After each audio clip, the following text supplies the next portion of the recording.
व्यक्ति विशेष कार्यक्रम में आज हमारे साथ हैं विधानसभा मऊगंज से आम आदमी पार्टी नेता उमेश त्रिपाठी जी, जिनसे होंगे तीखे सवाल और जवाब। तो आइए देर न करते हुए शुरू करते हैं व्यक्ति विशेष कार्यक्रम मिथिलेश त्रिपाठी के साथ।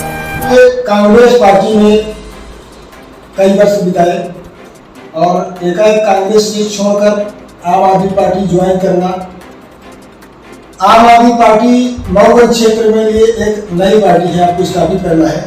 तो कैसा आपको जन समर्थन मिल रहा है जब आप क्षेत्र में रहते हैं? तो किस यदि मऊगंज की जो जनता, विधानसभा क्षेत्र की जनता है, आम आदमी पार्टी को स्थापित करती है, आपको समर्थन देती है, तो आप किन कामों को प्रमुखता से उठाएंगे? और आज़ादी का लगभग 75 वर्ष बीत चुके हैं, अमृत महोत्सव मनाया गया भारतीय जनता पार्टी द्वारा।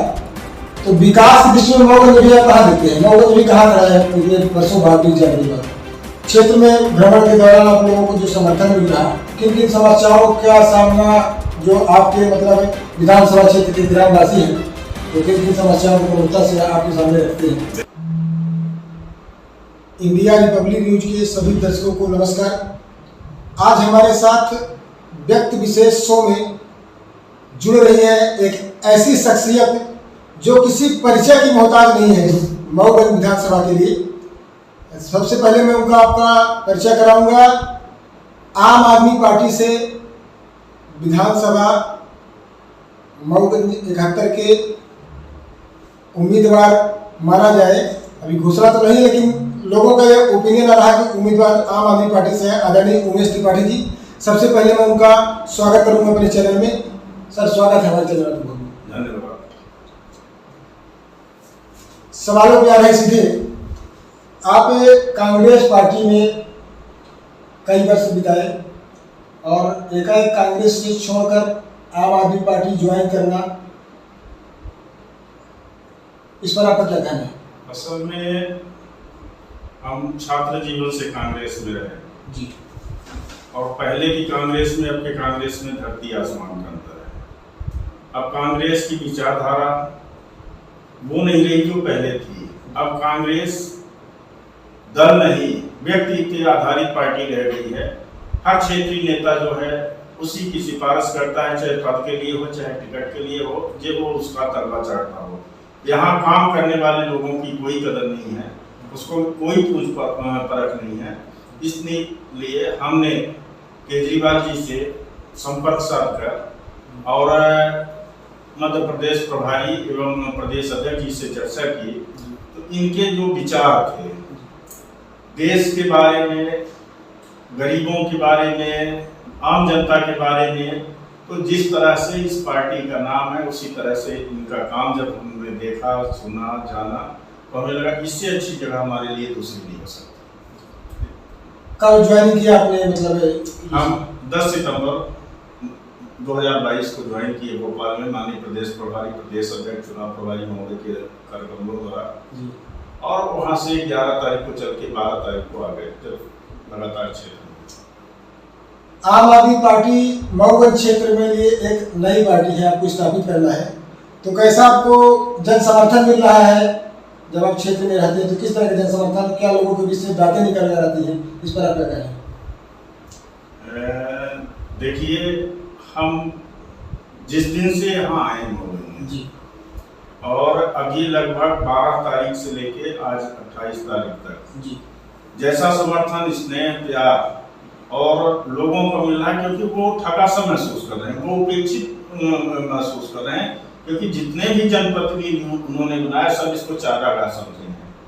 कोई कहीं किसी भी प्रकार की न विकास की बात करेगा, न तो वो कभी जनता के दुख दर्द की बात करेगा।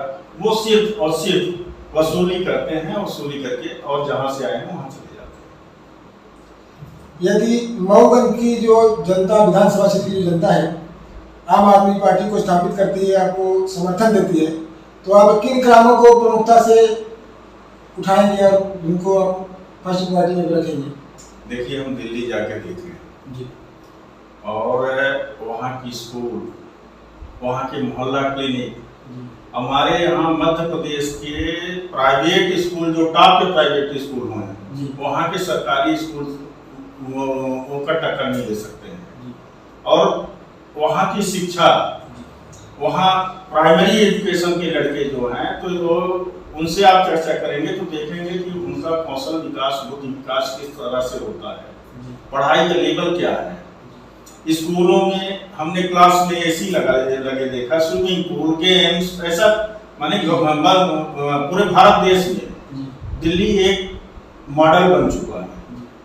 स्वास्थ्य के बारे में मोहल्ला क्लिनिक जो कि आज उसी का नकल मध्य प्रदेश सरकार भी कर नहीं पा रही है, और काम करने का तरीका, और उसमें सबसे ज्यादा कि पढ़े लिखे लोग हैं जी। कोई आईटी से है, कोई आईएएस की नौकरी छोड़ दिया, कोई आईआरएस की नौकरी छोड़ के, और सिर्फ वो भारत को राष्ट्र निर्माण में एक नया आयाम जोड़ने के लिए काम कर रहे हैं, न कि राजनीति कर रहे हैं। आजादी का लगभग 75 वर्ष बीत चुके हैं, अमृत महोत्सव मनाया गया भारतीय जनता पार्टी द्वारा, तो विकास की दृष्टि में मऊगंज भी आप कहाँ देते हैं? मऊगंज भी कहाँ खड़ा है इतने वर्षों बाद बीत जाने के बाद? आप ये बताइए, काहे कांग्रेस महोत्सव? आज 75 साल बाद भी यदि आपके लड़के स्कूल न होने की वजह से पेड़ के नीचे बैठ के यदि विद्याध्ययन कर रहे हैं जी, और नौनिहालों को देखिए तो वो सुबह पहुंच जाएंगे, मास्टर आ रहे हैं कि नहीं आ रहे हैं, कोई पूछने वाला नहीं है।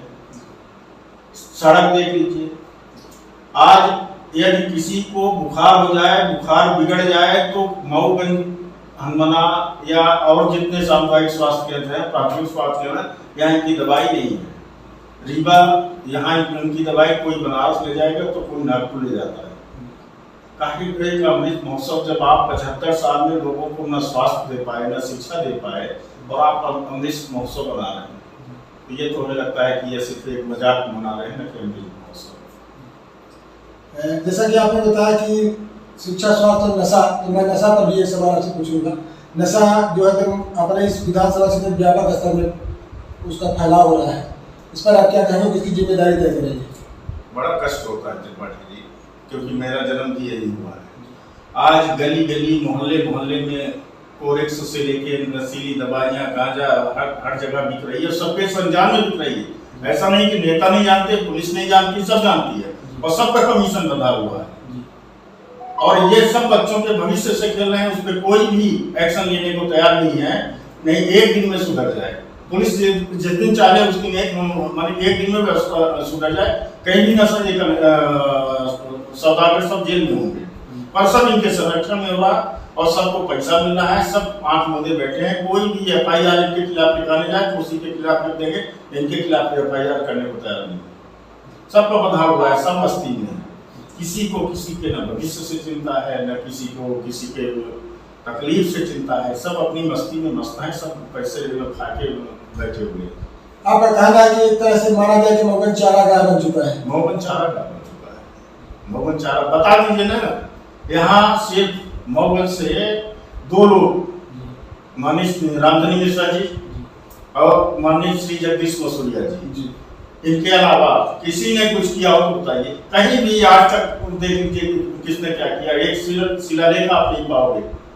एक कहीं भी यदि आज सिंचाई परियोजनाएं जितनी भी हैं वो मसूरिया जी की देन है, और मऊगंज में कॉलेज है तो वो माननीय रामधनी मिश्रा जी की देन है, नहीं तो आज मऊगंज में कॉलेज भी नहीं होती। देखिए बहुप्रतीक्षित यहाँ पे चल रहा, हमेशा जब चुनाव आता है तभी उस मुद्दों को उछाला जाता है। जिला मऊगंज को लेकर हो गया, और बाढ़ सागर का पानी ले आना सिंचाई परियोजना के लिए, एक चौड़ा घाट का है। लगभग 3 पंचवर्षीय से सुन रहे हैं कि बस इनकी सौगात मिलने वाली है। अभी तक इस मुद्दे पर आपका क्या कहना है, और आप भी क्या है मुद्दों पर ही चुनाव?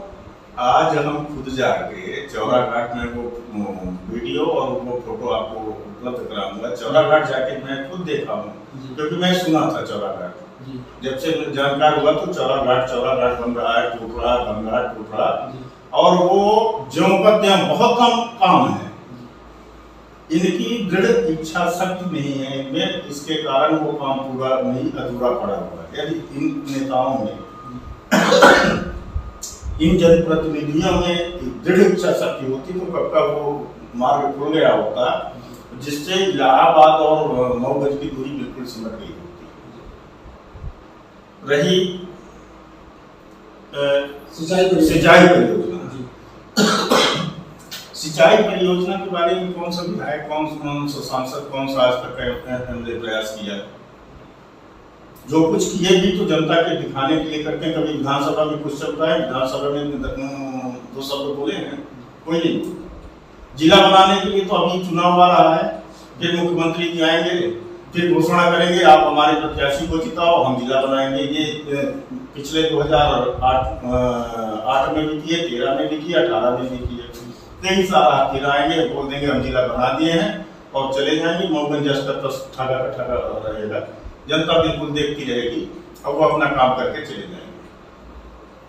क्षेत्र में भ्रमण के दौरान आप लोगों को जो समर्थन मिल रहा, किन किन समस्याओं का सामना जो आपके मतलब विधानसभा क्षेत्र के ग्रामवासी हैं, वो किन किन समस्याओं को प्रमुखता से आपके सामने रखते हैं? देखिए, सबसे बड़ा जो कष्ट है लोगों का वो है त्रिपाठी जी आवारा पशु। आवारा पशुओं के कारण कोई धान की फसल नहीं कर पाया है। और दूसरा सबसे बड़ा कि यह इन्होंने गौशाला बनवा दिया तो वहाँ चारा नहीं है। चारे का पैसा आता है तो जाता कहाँ है? मैं तो सुना था लालू यादव चारे का पैसा खा गए, पर हमारे यहाँ के जनप्रतिनिधि स्वयं उस चारे का पैसा खा के डकारे जा रहे हैं, मवेशी भूखे मर रहे हैं और कोई भी उस बाड़ी में रखने को तैयार इसलिए नहीं हो रहा कि न तो चारे का प्रबंध है न पानी का प्रबंध है। अब सड़कों पे देखिए कितनी गौ माता रोज आपको मरी पड़ेगी, एक्सीडेंट होता है, मरी पड़ी हैं, लोग मर रहे हैं, किसी को कोई ध्यान नहीं, सब अपनी मस्ती में मस्त। इतना तो करते हैं कि कम से कम आवारा पशुओं को सही ठिकाने पे रखने का, उनके भोजन पानी की व्यवस्था करा दें। ये हर किसान का कर्तव्य है। हमारा कृषि प्रधान देश है, प्रदेश है, गांव है और मैं जहाँ जा रहा हूँ वहाँ इकलौता साधन है जीविकोपार्जन का वो कृषि है। अब वो सब बंद रखा पड़ा है सिर्फ आवारा पशुओं का। बहुत सारी समस्याएं हैं, कहाँ कहाँ किसको किसको। हमारे चैनल के माध्यम से जो आपके शुभचिंतक हैं, वोटर्स हैं, आम जनमानस है, तो उनसे आप क्या अपील करेंगे?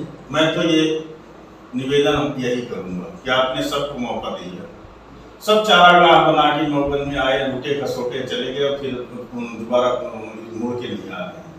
मैं आपका नेता नहीं, बेटा बन के आया और मैं कुछ करने की जिज्ञासा में और कुछ करके दिखाना चाहता हूँ। ये एक मौका उन्होंने दिया तो मैं आपके माध्यम से, आपके चैनल के माध्यम से ये वादा करता हूँ कि कम से कम मऊगंज के शिक्षा और स्वास्थ्य और बहुत और सारी जो समस्याएं हैं, नशा, अवैध जो नशे का कारोबार है, ये मैं समेट के रखूंगा। शिक्षा पहली प्राथमिकता है कि हमारे नौजवानों को अच्छी शिक्षा मिले, शिक्षक समय पे आए, उनको बैठने की व्यवस्था बढ़िया हो, उनको मध्याह्न भोजन का खाना चेक करेंगे क्वालिटी सही मिल रहा है कि नहीं मिल रहा। दूसरा स्वास्थ्य में सबसे बड़ी समस्या है कि डॉक्टर जो है नाइट ड्यूटी लगवा के अपने घर में सोएंगे और मरीज तड़प रहा, मर रहा है, कोई देखने वाला नहीं है। बहुत सारी चीजें लेके दिल में आया, वक्त मिलेगा, मौका मिलेगा, मौका दिया है जनता ने। बहुत बहुत धन्यवाद, आपने अपना कीमती टाइम निकाल के दिया। आपको ही, जो आपके चैनल